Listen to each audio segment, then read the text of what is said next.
All right, today we are going to be addressing a tear, a pretty good size tear in a vinyl swimming pool.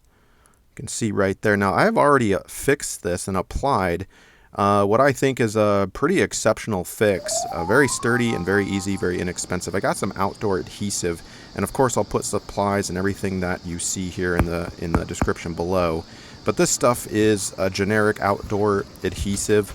It's pretty fumey, so definitely apply it outside or have a mask on. But I basically gooped this stuff on as much as possible. And that yellow staining is something else that I experimented with, so just ignore that. But I went ahead and applied this stuff and let it cure and dry for, a good 24, 48 hours.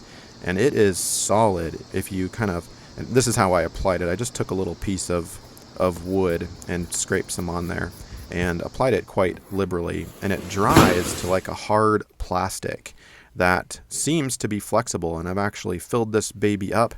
We'll see here in just a minute. We'll fill it with water so you can see the test, and it held the water pretty well.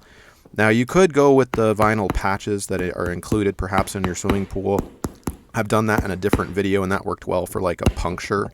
But this is a pretty significant tear, and if the kid steps on it, for example, close to it, I feel like that vinyl patch included maybe won't hold. So this is maybe a little more aggressive, rugged way to do that. And then perhaps you could even put a patch over that once you would put this super strong adhesive stuff on. So this is what kind of worked for me, and depending on the size of your tear. And this was just abuse. I think an adult actually got in there last weekend or a couple of weeks ago and was playing around pretty heavily and created the tear. Otherwise, I've been really happy with this pool. I've got this tarp underneath to prevent dry grass from puncturing. I made a separate video on that. But anyway, just an idea for you. Hopefully this helps you out. Thanks.